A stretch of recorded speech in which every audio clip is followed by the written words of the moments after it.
अस्सलाम वालेकुम, कैसे हैं आप सब लोग? जी, तो आज मैं आपके साथ शेयर कर रही हूँ अपना जो घर का मैंने रेनोवेशन कराई थी।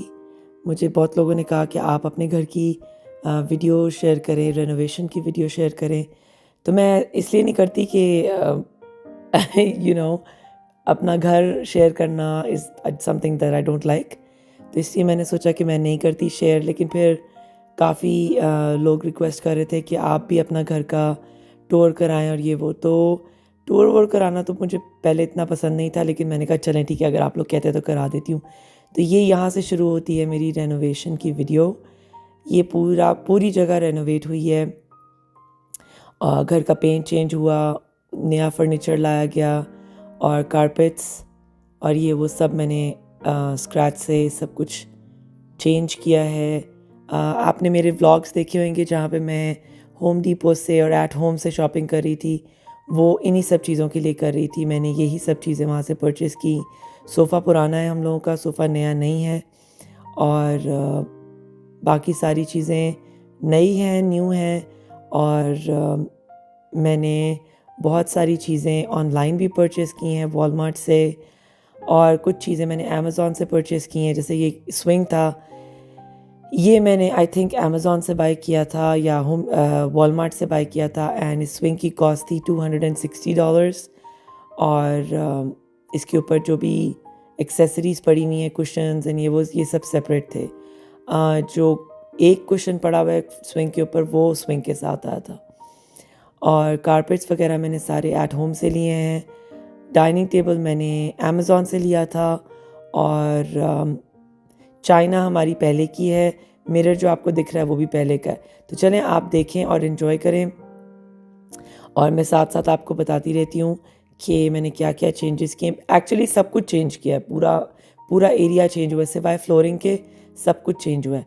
और ये थोड़ी सी पुरानी वीडियो है, तो इसमें बहुत सारी चीज़ें मैंने हटा दी हैं। जैसे कि यहाँ कॉर्नर में एक टेबल पड़ा हुआ था, वो मैंने हटा दिया है, वो अब नहीं है वहाँ पर, और वो जगह एम्प्टी है।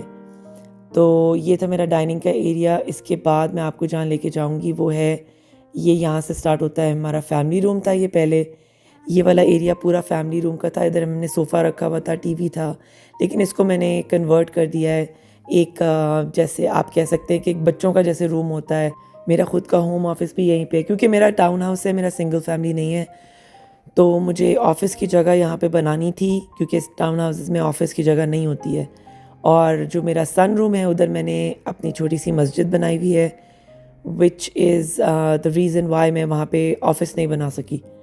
तो ये मेरी कैट्स हैं, और इनकी मैंने मेरे घर में सिर्फ 2 फ़ोटो फ्रेम्स हैं, एक इन दोनों कैट्स की, और किसी की नहीं है। तो मैंने इस रूम में थोड़ा-सा जैसे इसको थोड़ा-सा जिम वगैरह का भी सामान यहाँ पे रख दिया, ताकि बच्चे जो हैं वो वर्कआउट वगैरह करना चाहें तो कर सकें। ये है मेरा सन रूम। इधर मैंने मस्जिद, टोटल मस्जिद बना दी है। पहले भी यहाँ पे मस्जिद थी, लेकिन थोड़ी-सी ज़रा हैपहैज़र्ड सी थी। एक तरफ ऑफ़िस बना हुआ था, ये जहाँ पे अभी कैबिनेट पड़ी हुई है, तो मैंने उसको अब कंप्लीट मस्जिद में बना दिया। ये छोटा वाला मेरा जो पाउडर रूम है, ये भी कंप्लीटली ट्रांसफॉर्म हुआ है।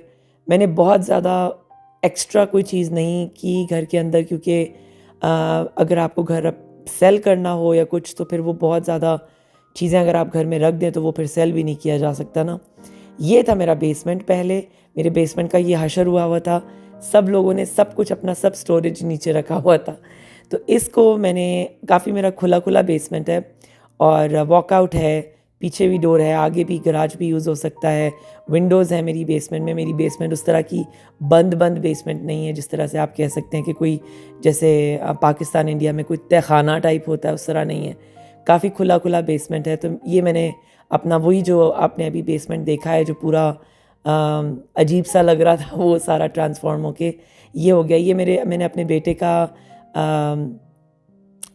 पोर्शन बनाना था, क्योंकि मेरा जो बेटा था उसका एक छोटा कमरा था ऊपर, तो मैंने सोचा कि मैं उसको पूरा पोर्शन दे दूं।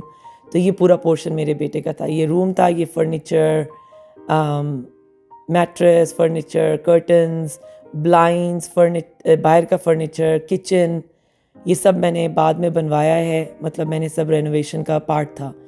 तो ये सब फर्नीचर जो आपको बाहर नज़र आ रहा है, सोफ़ा, ये जहाँ पे ऑटोमन पड़ा हुआ है ब्लैक कलर का, यहाँ पे अब टीवी है। और ये शायद मैं आपको पॉइंट करके भी दिखा रही हूँ कि यहाँ पे टीवी आएगा, और दूसरी तरफ ये जो जैकेट्स का रैक पड़ा हुआ है उसके साइड के ऊपर जो डोर है वो बाथरूम का डोर है। और ये जो मैं अभी आपको किचन दिखाऊंगी ये मैंने अभी बनवाया था, मतलब जब मैंने renovation, it was a part of the renovation plan. Kitchen मेरा बाद में बना है, किचन की सारी एक्सेसरीज़ भी बाद में आई हैं, और ये सारा फर्नीचर मैंने बाद में लिया। पूरा पेंट आपने देखा था मेरे बेसमेंट का क्या हाशर था लेकिन उसको पूरा मैंने फ्लोरिंग भी चेंज करवाई, मैंने नीचे हार्डवुड फ्लोरिंग करवा दी। और बस ये सब चीज़ें मैं बाद में एट होम से, कुछ वॉलमार्ट से, कुछ कहीं से मैंने आहिस्ता आहिस्ता आहिस्ता आहिस्ता जमा करती रही। और फिर जब ये मेरा बेटा बैठा हुआ है और इसका यहाँ पे पूरा ऑफिस है, अभी इसका ये टेबल भी चेंज हो चुका है, इसकी जगह एक बहुत ही अच्छा स्लीक ब्लैक टेबल आ चुका है। ये किचन एरिया मैंने बनवाया था, यहाँ पे आप हॉट प्लेट रख सकते हैं क्योंकि स्टोव लगाने की इजाज़त नहीं है, वो लेनी पड़ती है, लेकिन आप हॉट प्लेट पे खाना वाना बना सकते हैं। तो ये सारा एरिया मैंने सोचा आपके साथ शेयर करूं।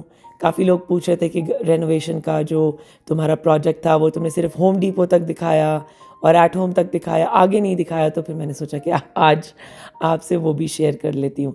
तो ये सब चीज़ें मैंने बाद में ली हैं, तो अब आप देखें और इन्जॉय करें। और अगर आपको मेरे रेनोवेशन का जो छोटा सा वीडियो है ये अच्छा लगा हो तो प्लीज़ लाइक कीजिएगा, शेयर कीजिएगा एंड सब्सक्राइब कीजिएगा मेरे चैनल को, जो कि आप लोग नहीं करते हैं। वीडियो व्यू कर लेते हैं लेकिन सब्सक्राइब नहीं करते, कंजूसी करते हैं, तो प्लीज़ सब्सक्राइब कीजिए। अच्छा जी, तो इसकी कॉस्ट अगर मैं आपको बताऊं तो मुझे याद नहीं है टू बी ऑनेस्ट। ये सारी चीज़ों के ऊपर जो मेरी कॉस्ट आई थी, जो मेरा बेसमेंट बना था, वो थी around 10 to 12,000 including the flooring and painting and furniture, and $10 to $12,000। And उसमें मैं आपको एक एक चीज़ की प्राइस नहीं बता सकती हूँ क्योंकि अब मुझे ऑनेस्टली याद नहीं है, बट जितनी चीज़ें आपको नज़र आ रही हैं यहाँ पर ये सब नई हैं, और इन सब की चीज़ों की प्राइस मिला के मैं आपको 10 to 12,000 बता रही हूँ। और यहाँ से जी मेरी एंट्री होती है, बाहर गराज से आप एंटर कर सकते हैं। हमारे जो बेसमेंट्स होते हैं वो अंडरग्राउंड नहीं होते हैं, वो आप उनको फर्स्ट फ्लोर कह सकते हैं। ये जो मैं पॉइंट कर रही हूँ ये मैं दरवाज़े की तरफ पॉइंट कर रही हूँ जो कि ऊपर का है। मैंने ऊपर दरवाज़ा लगवा दिया था ताकि नीचे प्राइवेसी हो जाए, जो भी नीचे रहे उसकी एक प्राइवेट प्रॉपर घर हो, प्राइवेट घर हो, तो आप जैसे अपार्टमेंट्स में रहते हैं। तो ये मैं आपको दिखा रही हूँ कि मैंने प्लांट लिया था, प्लांट के अंदर लाइट लगाई थी। जब आप लाइट्स ऑफ कर देते हैं तो ये लाइट प्लांट के ऊपर रिफ्लेक्ट करती है, बहुत बहुत ही प्यारा लगता है। तो जी यहाँ जहाँ से मैं वॉक कर रही हूँ यहाँ से गराज की तरफ से आप एंटर करते हैं और सामने ऐसे लिविंग रूम आता है और फिर ऐसे अंदर किचन एंड ऑल दिस ये नज़र आता है। अब मैं आपको दिखाऊंगी बाथरूम, जो कि बहुत ज़्यादा मैंने रेनोवेशन नहीं कराई है बाथरूम की क्योंकि बाथरूम में कुछ ख़राब नहीं था, तो इसलिए मैंने बाथरूम जैसे था वैसे ही इसको सेट कर दिया था। चीज़ें ला के रख दी थी, नया मतलब उसको नई चीज़ें ला के रख दी थी, तो मैंने बस सेट कर दिया था। कुछ चीज़ें इसमें जो मुझे लग रही थी कि ठीक करने वाली हैं वो हमने ठीक करा दी थी, और बाकी सारी चीज़ें मैंने लाकर बाथरूम को अच्छे तरीके से सेट कर दिया था। तो कुछ कुछ चीज़ें छोटी छोटी हम लोगों ने की हैं, और उन सब लोगों की सब चीज़ों की मैं वीडियो नहीं बना सकी, मतलब जैसे ये सारा सेटिंग की, और एक वीडियो मेरे पास है सेटिंग की पर वो इतनी लंबी है कि वो मैं अगर डाल दूँगी तो आप लोग पूरा दिन देखते रहेंगे तो वो ख़त्म नहीं होगी। वो काफ़ी लंबी वीडियो है और उसको अपलोड करने में भी काफ़ी टाइम लगेगा। तो इंशाल्लाह जब भी अगर कुछ ऐसा प्रोजेक्ट मैंने नेक्स्ट टाइम किया तो ये शावर हेड भी चेंज हो चुका है। कुछ चीज़ें मैंने बताया ना आपको, ये वीडियो पुरानी है तो मैंने अपडेटेड वीडियो नहीं लगाई यहाँ पर, लेकिन कुछ चीज़ें यहाँ पे भी चेंज हो चुकी हैं, शावर हेड भी चेंज हो चुका है। तो चलें जी, अगर मैंने नेक्स्ट कभी कुछ रेनोवेशन प्रोजेक्ट किया तो मैं डेफिनेटली स्टेप बाय स्टेप बनाऊँगी। नेक्स्ट व्लॉग में मिलते हैं जो कि होगा ईद शॉपिंग व्लॉग। तब तक के लिए टेक केयर, अल्लाह हाफिज़।